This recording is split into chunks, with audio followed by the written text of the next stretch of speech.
7 बजे से लेकर करीब 1:15 तक भारत जोड़ो यात्रा चली है और आज सुबह करीब 21 किलोमीटर हमने कवर किया है। 2 ब्रेक पॉइंट थे और पहले चाय के ब्रेक पॉइंट में राहुल जी की मुलाकात 30-35 वकीलों से हुई थी जो जम्मू और कश्मीर हाई कोर्ट में प्रैक्टिस करते हैं, जाने माने वकील हैं। उनके बारे में हमारे पीसीसी अध्यक्ष और हमारे प्रभारी आपको जानकारी देंगे। और आज दोपहर को भारत जोड़ो यात्रा नहीं होगा, रात को यहीं हम रुकेंगे सांबा में और कल भी सुबह ही भारत जोड़ो यात्रा होगी। कल भी करीब 22 किलोमीटर हम कवर करेंगे। कल रात को हम जम्मू में रुकेंगे और परसों जैसा कि आप जानते हैं पत्रकार सम्मेलन राहुल गांधी जी संबोधित करेंगे। मैं 1-2 बातें हैं जो शर्मा जी आपको अवगत कराएंगे, हमारे पीसीसी अध्यक्ष जी अवगत कराएंगे और हमारे प्रभारी भी अवगत कराएंगे। उसके बाद में अगर आपके कुछ सवाल हैं हम उसका जवाब देने का कोशिश भी करेंगे। पर मैं एक बार फिर आपका शुक्रगुजार हूं कि आप लोग सब चल रहे हैं, मीडिया ट्रक में कई लोग चल रहे हैं, हमारे साथ सेवा दल की टोली के साथ कई लोग आए हैं, मेरे साथ लंबी बातचीत हुई है और आज आपने देखा है इस 22 किलोमीटर करीब 22 किलोमीटर के स्ट्रेच में कितने उत्साह के साथ जनता भारत जोड़ो यात्रा का स्वागत इन्होंने किया है, राहुल जी का स्वागत किया है। उन्होंने घबराए हुए हैं, भुखलाए हुए हैं, परेशानी में हैं क्योंकि 128 दिन के बाद वो उठ गए हैं और वो भारत जोड़ो यात्रा का जिक्र कर रहे हैं। 128 दिन के लिए वो सो रहे थे पर 128वां दिन जब आया और उन्होंने देखा कि खास तौर से जम्मू और कश्मीर में भारत जोड़ो यात्रा को इतना स्वागत मिल रहा है, यहीं के जो सांसद हैं और जो मंत्रिमंडल है, प्राइम मिनिस्टर्स ऑफिस में मंत्री हैं, उन्होंने भारत जोड़ो यात्रा की आलोचना करने की कोशिश की है।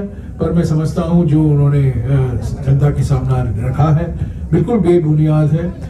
आर्थिक विषमताओं के बारे में उन्होंने कुछ कहा नहीं है, सामाजिक ध्रुवीकरण के बारे में उन्होंने कुछ नहीं कहा और आज हमारे देश में जो एक अनडिक्लेयर्ड इमरजेंसी है, जो पॉलिटिकल तानाशाही है, सेंसरशिप है, आप जानते हैं कि किसका मैं जिक्र कर रहा हूं।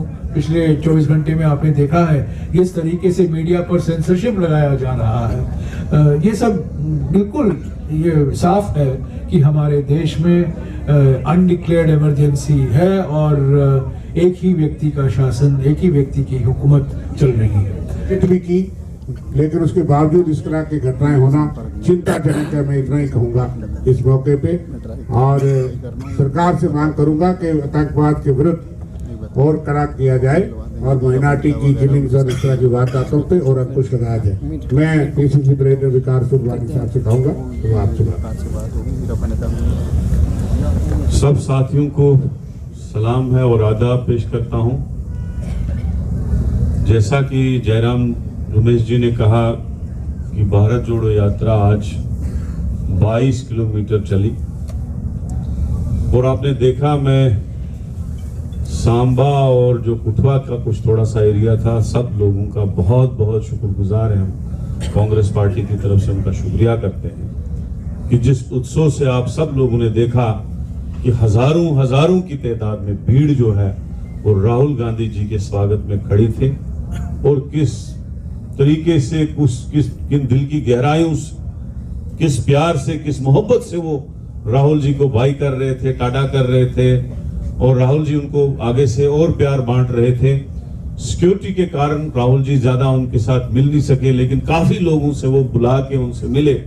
तो मैं ये कहूंगा कि जो जयराम जी ने कहा कि जो इमरजेंसी इस वक्त अनडेमोक्रेटिक इमरजेंसी जो इन्होंने अभी लफ्ज यूज किया, उसका सबसे ज्यादा असर जो है वो जम्मू कश्मीर में। मैं आपको ये कहूंगा कि मैंने 2008 में इलेक्शन लड़ा, उसके बाद आज तक 2 ही इलेक्शन हुए, 15 साल होने लगे और एक टर्म तो आधे में ही खत्म कर दी, और ऐसी इमरजेंसी लगी है कि एक आदमी और उसके सारे सहयोगी जो बाहर के स्टेटों से जम्मू कश्मीर पर राज कर, तो मुझे लगता है अब लोगों को पता चलने लगा है कि जम्मू कश्मीर में सताए हुए लोग हैं बीजेपी के शासन से, जो उन्होंने हमारे स्टेट के हिस्से किए, यूटी बनाया, और अभी लैंड का जो मसला चल रहा है, गरीबों से जमीनें छीनी जा रही जो सैकड़ों साल से उनके पास थी, जो मकान उन्होंने 5-10 मरले में बनाए थे, डोजर लगाए जा रहे हैं। एक काम भी 8-10 साल में, जो 9 साल बीजेपी रही, 3.5 साल वो इलेक्टेड में रहे, और उसके बाद वो गवर्नर, अब 9वां साल चढ़ गया, गवर्नर रूल लगा के बैठे हैं। एक काम भी बोलो कोई अच्छा काम किया उन्होंने? तो मैं ये कहूंगा कि लोग जो है सताए हुए जम्मू कश्मीर के, और लोग चाहते हैं बदलाव, और राहुल गांधी जी एक बहुत बड़ी किरण है। राहुल जी को एक किरण से देखते हैं, कांग्रेस पार्टी को एक उम्मीद से देखते हैं लोग, और इंशाल्लाह मुझे यकीन है आने वाले वक्त में एक बहुत बड़ा बदलाव होगा। वो बदलाव 2 दिन की यात्रा में हमें नजर आ रहा है। कुठवा में जो यात्रा चली, हजारों की तादाद में भीड़ ने स्वागत किया, और आज आपने देखा, आप खुद चल रहे थे कि बगैर गाड़ी घोड़े के बुलाए हुए खुद महिलाएं, बच्चे, बुजुर्ग, मजदूर पेशा लोग अपना कामकाज, दुकानदार अपना कामकाज छोड़ के राहुल जी की खिदमत में जो है उनको प्यार मोहब्बत के लिए खड़े थे। तो मैं इन्हीं अल्फाज से ये कहूंगा कि आने वाले वक्त जो है बदलाव का होगा, और एक बहुत बड़ा बदलाव होगा, और डेमोक्रेसी जम्मू कश्मीर में बहाल होगी, और कांग्रेस पार्टी से होगी। एक लगातार 22 किलोमीटर कर रहे हैं। आज भी 22 किलोमीटर हमने किया है, 21-22, कल भी 21-22 करेंगे। तो हो सकता है सिक्योरिटी की वजह से हम 2 चरण में भारत जोड़ो यात्रा नहीं करेंगे, पर एक लगातार 22 किलोमीटर।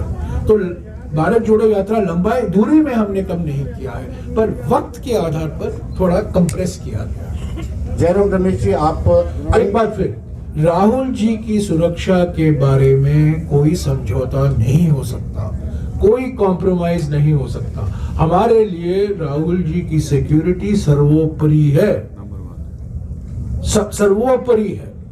और जो सिक्योरिटी बलों की जो उनका सलाह होगा, जो उनके साथ जो बातचीत हो रही है, जो वो हमें कहेंगे उसका पालन हम करेंगे, क्योंकि हमारा हर एक भारत यात्री का मकसद ये है कि सुरक्षा के बारे में कोई समझौता, कोई संदेह नहीं होना चाहिए। जी जयराम रमेश जी, 2 छोटे-छोटे सवाल पूछ सकता हूँ कि एक पूछिए ना। एक तो आप, आजकल मैंने कहा 1 नेशन 1 टैक्स, 1 पत्रकार 1 सवाल।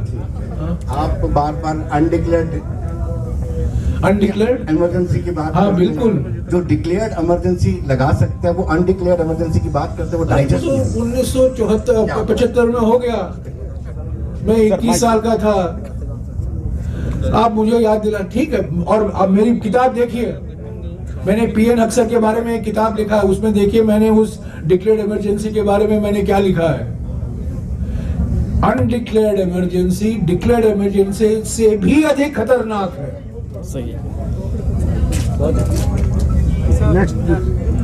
एक लोकतांत्रिक दिखावा जो देते हैं ना, ये डेमोक्रेसी की आत्मा को इन्होंने खत्म कर दिया है। सिर्फ चुनाव खोलते हैं, इसका माने नहीं है हम लोकतांत्रिक। के लिए एफडीआई का माने क्या है? फॉरेन डायरेक्ट इन्वेस्टमेंट नहीं। एफडीआई माने फियर, डिसेप्शन एंड इंटिमिडेशन। ये है असली एफडीआई।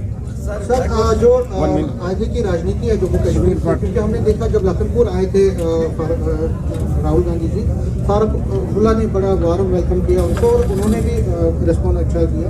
क्या आगे की राजनीति में यहाँ कोई फ्रंट बनने वाला है बीजेपी के खिलाफ, जो कांग्रेस, पीडीपी, नेशनल कॉन्फ्रेंस का कोई फ्रंट बनने वाला? क्योंकि राजनीति, भारत जोड़ो यात्रा किसी फ्रंट बनाने के लिए नहीं लिखा